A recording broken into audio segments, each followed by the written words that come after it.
God help me. Exercise ka. Ano bang magandang sura ko? Yan lang. Okay yan. Maganda na yun, tita. Maganda na. Start recording na tayo, ma'am. Magandang araw po sa inyo, ma'am Jenny, cooking class. Opo. Ma'am, Okay, go. regarding na ulit dito, no, kasi you heard that you're going to withdraw, and actually nakawin mo na ho kayo, so yung candidacy para po sa representative po ng behalf of Miss Isabela. So, saan mo ito nakugat, ma'am, yung decision mo na ito? Well, actually, kahapon lang ako nag-withdraw sa pabalik ng, anong oras to? Mga 2 o'clock na ng hapon. Kaya, ayun, nag-decide ako na mag-withdraw ngayon dahil sa tawag dito, nag-unite na kami ni Kong Gigi. So, tatlo kaming lumalaban ngayon ng District 4. So, alam naman natin lahat na itong ating congressman na convent natin, si Kong Gigi at ako. So, nag-usap kami ni Kong Gigi na mag-unite na lang kami dalawa dahil sa kasi wala kaming hangad. Ang hangad namin ni Kwan, ni Kong Gigi, ang gusto namin mangyari is mabago ang Distrito 4. So, parehas kami ng hangalin. So, gusto namin, kung itutuloy kaming tatlo, gusto namin, isa sa amin ang mag-withdraw. So, dahil sa, ako na yung nag-decide, so sabi ko, sige, at ako na lang ang mag-give way, at nagkataon din na ang partido natin ay PDP Laban. So, alam natin lahat na ang PDP Laban ay medyo naiipit ngayon. So, yun din ang awareness ko, isang fair ko. Pero hindi naman sa ating mga botante, hindi po. Dahil ang sigaw ng bayan, halos lahat, tayo pa rin naman. At yun nga lang, ang pan natin is, kung hard kami na maglalaban sana, magandang laban yun. O kaya 4, magandang laban po yun. So, dahil sa tatlo kami, so, talagang maiiwan talaga kaming dalawa. So kahit paanong gawin namin. So nag-usap kami. Actually darating si Kong Gigi next week. Nag-usap kami by phone kahapon at sinabi ko sa kanya, congratulations Kong and wish you luck. And we need to win the race ngayong darating na election. So yun ang sabi ko po kay Kong Gigi. So yung pakiusap po sa akin, na mag-o-on-one sila ng ating incumbent before election pa yun, before filing of candidacy, nag-usap na kami dalawa. So, ang sabi niya sa akin, pagbigyan ko muna siya. Actually, lagi kami nag-uusap ni Kong Gigi. Last election, supposedly, siya yung mayor ko. At ako naman ang nakipag-one-on-one kay sa ating congressman ngayon na incumbent natin. So, ayun, I decided na ako na lang muna yung mag-withdraw para yung gusto kong mangyari sa Distrito 4 at sa lahat ng mga botante natin at sa lahat ng nagmamahal po sa Pilya, sa ating mahal na bayan ng San Agustin, Jones, Santiago, Cordon, and my birthplace, Dinapigi. So, sana itong gagawin ko na to, na pag-withdraw ko ay wag po kayo masaktan dahil magbabalik po ako ng 2028. Tatakbo, lalaban po ako ulit sa 2028. Kasi ang usapan po namin ni Kong Gigi is 1 term lang siya. So, ang hiningi niya sa akin is 1 term lang siya ngayong midterm election. So, pag kanon, hindi ko alam, baka tatakbusan sila to na nun. So, hindi natin alam kung anong plano niya. So, basta ang hiniling niya sa akin is 1 term lang at the same time. At saka, ang isa pa po is personally, kasama rin po yung anak ko sa wildfire sa LA. So, masyado rin po akong ngayon medyo naiipit. At alam din po natin na ang PDP National, lalo na ang mga district congress na tumatakbo, candidates at mga senatorials natin, ay alam natin, lalo na kayo mga taga-media, alam din nyo na binabatikos ang ating VP at lalo na at kabantido ko siya. So, medyo na-convene ako. Masyado affected din ako doon. So, kaya sabi ko, ako na lang muna yung mag-iwi. So, in other words po, ang reason po ngayon ay i-based on Gigi and your help. Yeah po, I will help,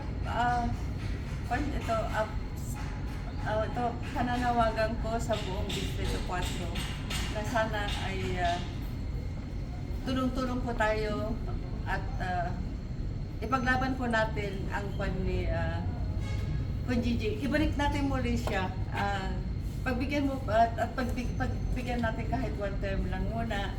So, yun naman ang hinihiling niya na makabalik siya at sa ikakabuti ng Distrito 4. At actually, ang isang reason ko rin, ang pananawagan ko rin sa buong Distrito 4, lalo na sa inyo, mga kapatid kong mga sa media, tayo ay Pilipino tayo, di ba? So dapat ang mamuno sa ating bansa, Pilipino. Kaya yun po yung gusto namin mangyari nila kung Gigi at saka sa ibang mga tumatakbo sa national. So ang pan po natin is isipin na lang natin yung kinabukasan ng ating mga anak at sa mga apo, sa mga kapatid natin sa Distrito 4 na ang pan po natin at buong Pilipinas na pandin kami ay nakikiusap sa mga botante natin na ang Pilipino ang dapat uupo. Pure na Pilipino po Pero ako po, sabi nila, diba, dito foreigner na ako, hindi po Ang kukilya po is Kastila, oo. Kasi kan po yan Ang ninuno natin may mga Kastila naman, may mga Hapon, may mga Chinese, may mga iba-ibang kwan. Pero at least yun, mga 5% to 10% na lang tayo. Pero ang hinihiling po namin sa ating kababayan, lalong-lalo na sa Distrito 4 at saka sa buong Pilipinas, wag naman po yung half-half. Yung half-half, ibig kong sabihin, maraming ibig sabihin yung half-half. Yung half-half is yung half na ibang lahi ka, half na blood na Pilipino ka. So gusto natin naman, dapat sana, ang dapat makaupo, yung kwan natin, Pilipino, ang dapat mamuno sa ating bansa. Kasi inaapi na rin tayo hindi po ba?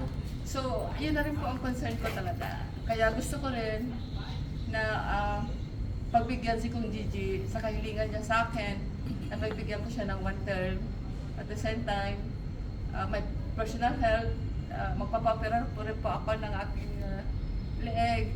And sa nangyari sa anak ko sa LA, kasama kami sa wildfire. At kararating ko lang wala pang 2 weeks actually. At saka itong nangyari po kay Bibi Sara. Alam ko, baka magtatanong po lahat ulit at alam ko magtatanong sa inyo pag nilive nyo to. Alam po natin at alam po ng PFP na partido, tawag dito, ang hirap ko sa pangangampanya kay ating Pangulong BBM. Dahil halos lahat sa Luzon, sumasalubong ako sa kanya. So, ang kwan po natin dyan, ginusto natin siya makaupo at ginusto rin po natin si BP Sara na makaupo balang presidente at vice president natin. So, yung nangyayari ngayon sa ating bansa, hindi po natin inaasahan na magkakagulo silang dalawa. So, nagkataon pa na yun nga po, yung kona ko is PDP, supposed to be PFP ako. Kasi kaya lang, yung incumbent natin, nakalagay doon sa 19th district representative ng sa Congress, ang pumapapel na PFP representative is ang ating nakaupong si Congressman GST. So ang akala ko, ang gagamitin niya is PFP. So ang ginawa ko, kumuha ako ng ibang partido. So although kasama natin at kinakampanya ko rin naman si Bibi sa national, magkakasama tayo, lahat-lahat. So doon ako kumuha ng kona ko po. Kaya PDP laban po yung ginamit ko at masyadong apektado po ang aming ang mga district congress namin na candidates sa nationals at ganoon din po sa ating mga senatorials. So hinihingi ko lang sa lahat na sana walang personalan at bigyan din po natin, marami pong uupo na may puso at gustong maglingkod ng bayan natin. Kaya pagbigyan po natin lahat ng mga bago. Lahat ng bagong uupo na gusto magsilbi, tulungan po natin sila at pagbigyan natin sila. Kahit isang term, kung talagang pan sila at corrupt sila or ano, tanggalin natin. Sandali lang naman yan eh. Halos wala pang 3 years to 2.5 years lang yan. So sandali lang po yun. So yung kay Kong Gigi naman po, alam po natin lahat na 12 years din silang nakaupo. So, ngayon, nag-usap po kami at bumabalik siya sa pakiusap niya na one time lang at yun po, kung natin siya pagbibigyan at yung kahilingan po rin po niya na ikakampanya po natin siya, tutulungan ko rin po siya until the end of the po natin ng election. Ikakampanya ko pa rin siya. So, tulong-tulong po tayo para sa pagbabago.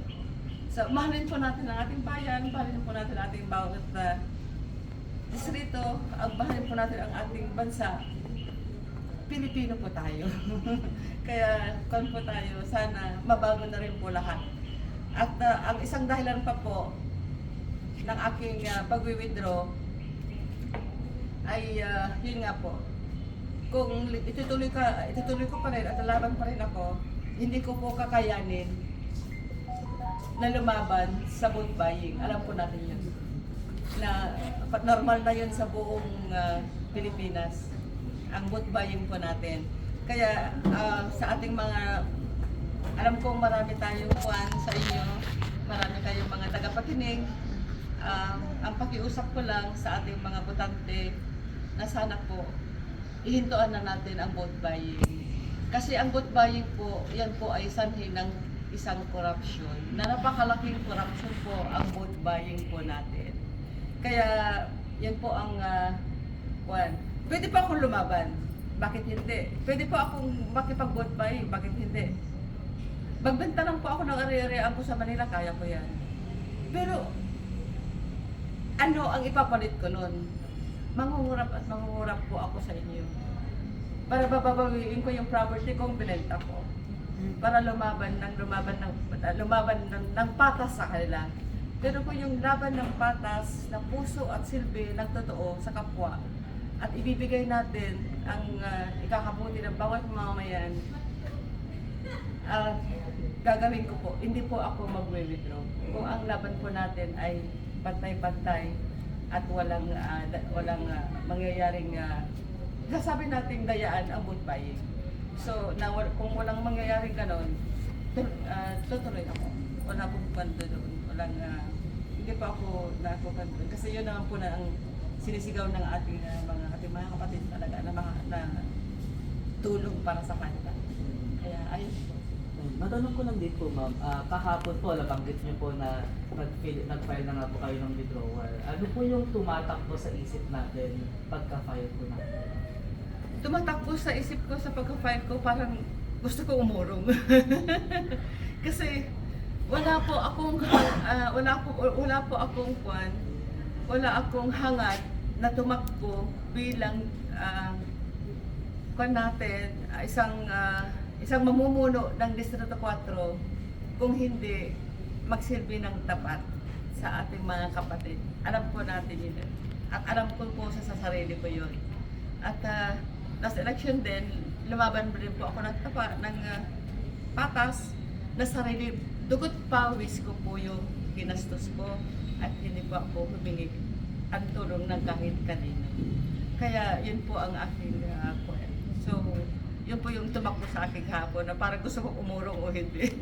Pero sa ikakabuti po ng lahat at pagkakaisa po namin ni Kong Gigi sa pag-unite namin dalawa, at hopefully po sana ay mabawi natin ang Distrito 4 sa tunay na mamumuno na Pilipino, na dugong Pilipino.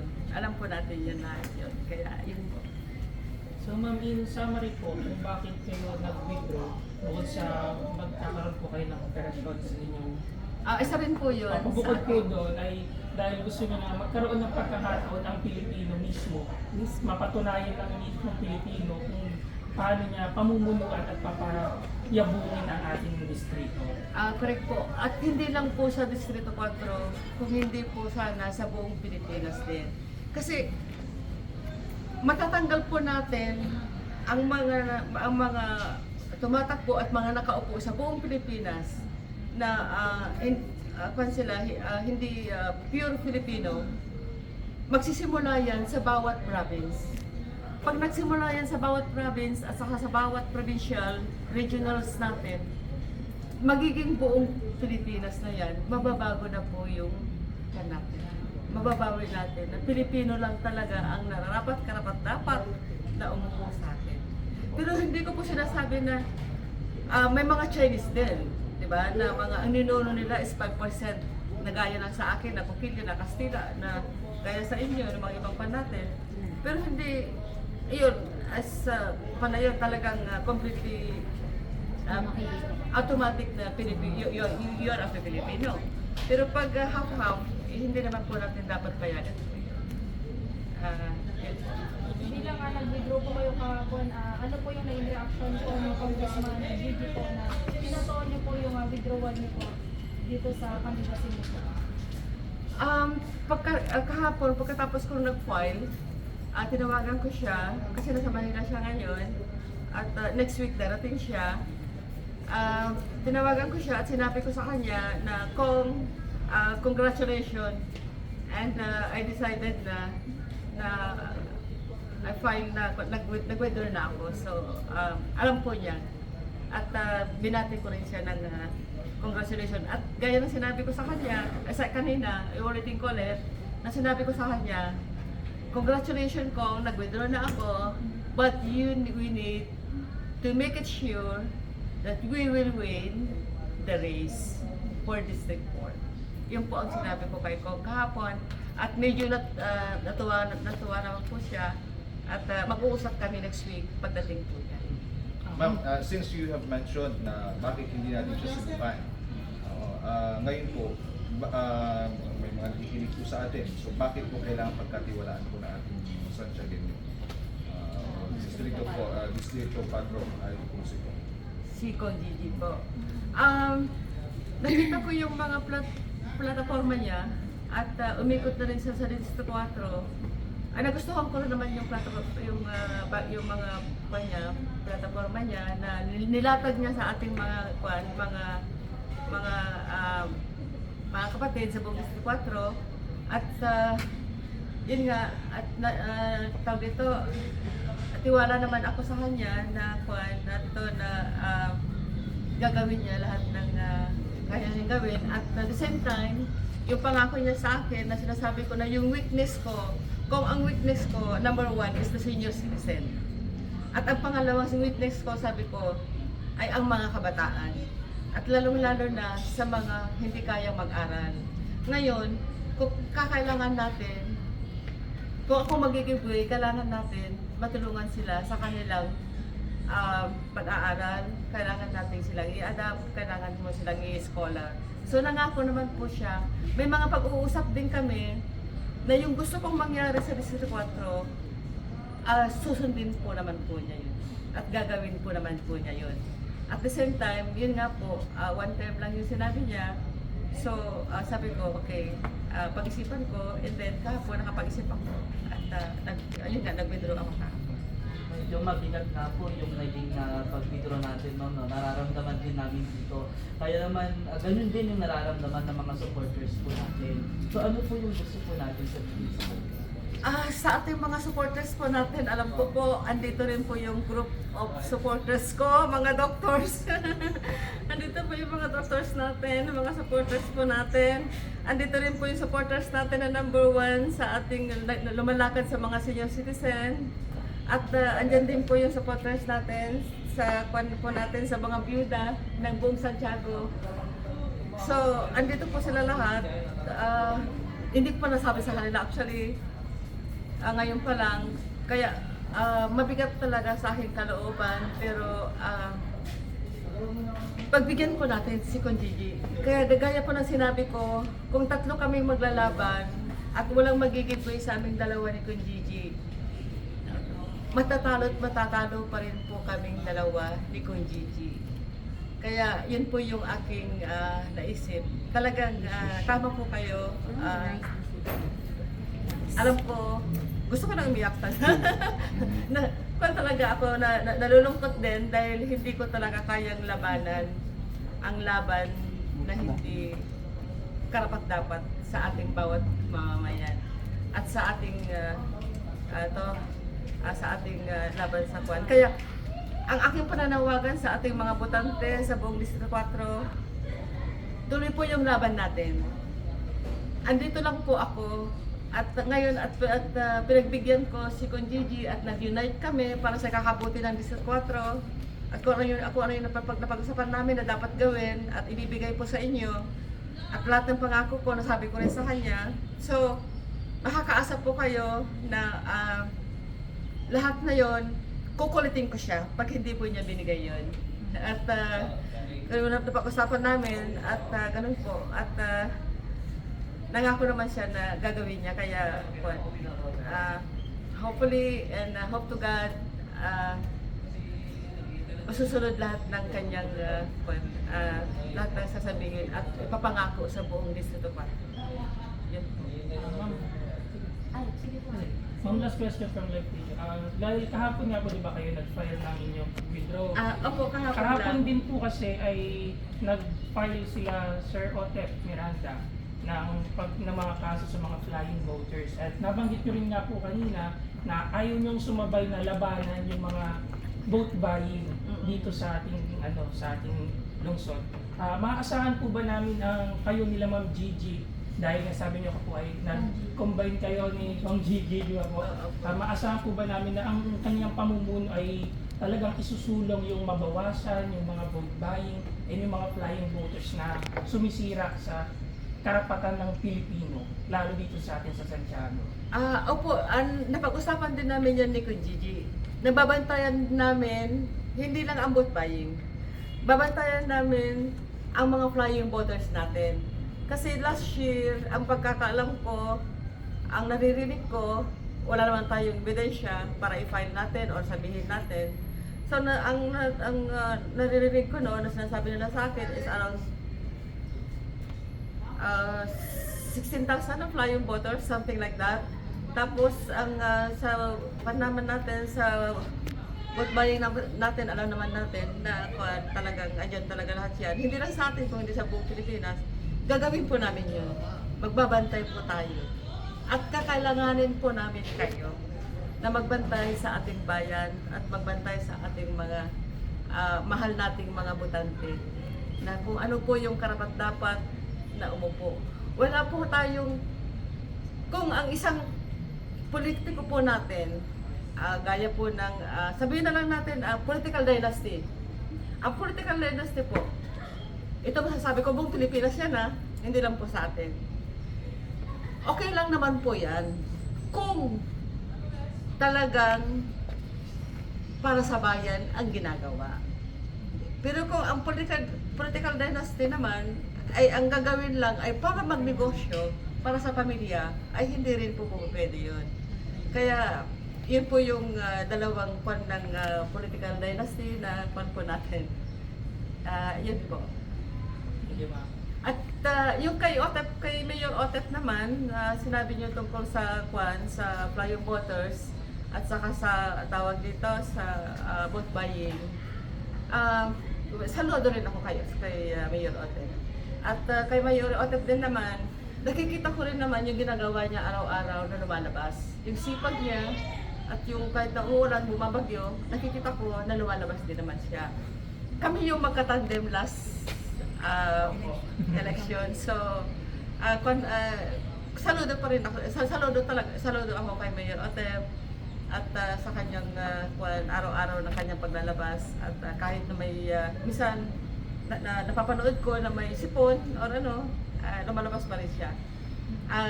Tatlo yung mayor natin. So, ang isa si Mayor Arlene, kumarimbo ko rin siya. So, ayan po. Ang hinihiling ko po sa atin ay yung ating ating mga botante, mga dito sa ating sa Santiago, mga kapatid kong taga Santiago, hinihiling ko po ay maging wise po tayo sa darating na halalan, sa darating na eleksyon. At hinihiling ko po ulit, lahat po ng ating mga leaders, huwag po kayong mag-away-away nang dahil sa mga manok natin na hinahawakan natin, na pinagtatanggol natin ng mga ating mga kandidato.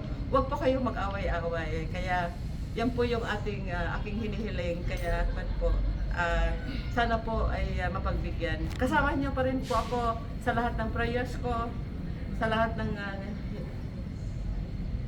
hiling ko para sa buong Distrito 4 na sana ay magkaisa at pagbigyan muli. Total, yun nga po, inuulit ko, one term lang naman ang hinihingi ni Conji. Pagbigyan po sana natin muli at ako po nang bala sa kanya, ako po mangungulit, promise, dadalhin ko kayo lahat pag hindi nyo tinupad yung ang mga pangako niya. So maganda naman po yung gagawin ni Conji. Binabanggit nyo kanina na isa po sa mga rason mo ninyo ay vote buying po. So are you saying, ma'am, na meron po sa dalawa ang nag-vote buying? Sa vote buying po natin, sa dalawa ay most likely, siyempre hindi na maiiwasan yun. Meron man sa natin.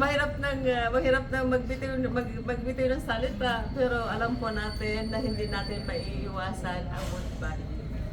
So, andyan po lagi talaga ang vote buying, the whole country.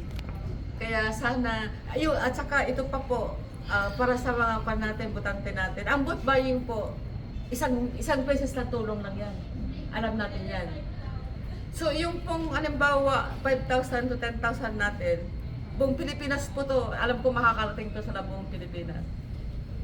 Ang 5,000 to 10,000 natin na vote buying po natin, kung bibilangin po nyo yan sa 3 taon, centavos lang po yan sa isang araw. So, lahat, kawawa naman po tayo. Wala po tayong magagawa. Ako mismo na gustong lumaban, na hindi ko kayang lumaban, nang dahil lang sa mga kalakaran na ganyan. Gaya ng sinabi ko kanina, kaya po natin lumaban kung gugustuhin po natin. Pero hindi ko po masisikmura na ako ay magbibenta ng ari-arian ko para lumaban po at para sa ating mga mahal na kapatid sa buong Distrito 4. Dahil wala po akong gagawin kung hindi mangungurap din at babawiin ko yung pera ko, pinagbintahan ko ng ari-arian ko para ituloy ko po ang laban para sa inyo. Yun po yung aking Pero ma'am, after this, ano pong plano? Patuloy pa rin mo ba kayong tutulong sa ating mga kababayan? Saan po kaya nila pwedeng, or saan po kaya sila pwedeng pumunta para po syempre makahingi mo ng tulong? Opo. Yung kwan po, yung hindi sa correct po kayo at hindi naman po ibig sabihin na nag-withdraw ako at nag-unite kami ni Conji is hindi na ako maasahan ng ating mga kapatid sa buong District 4. Pagkatapos po ng eleksyon, pupuntahan ko rin po lahat yan sa buong bibisita pa rin ako. Kung ano yung ginawa ko sa buong buhay ko, na wala po akong ginawa kung hindi po mag-medical mission, charity mission, feeding program mula nung 2001. Gagawin ko pa rin. Oo, na ginawa ko na yan sa buong buhay ko, gagawin ko pa rin po yan. At yan po yung aking habang tayo ay nabubuhay. Kasi lahat naman po ng biyaya na binigay sa atin ng Diyos, hindi naman po natin madadala yan. Itutulong po natin yan. Kaya po tayo may blessings para makapagbigay din tayo ng blessings sa ating mga kapatid. Kaya yun po. Ilang konyo na ito sa Jose? Ilang file mo na?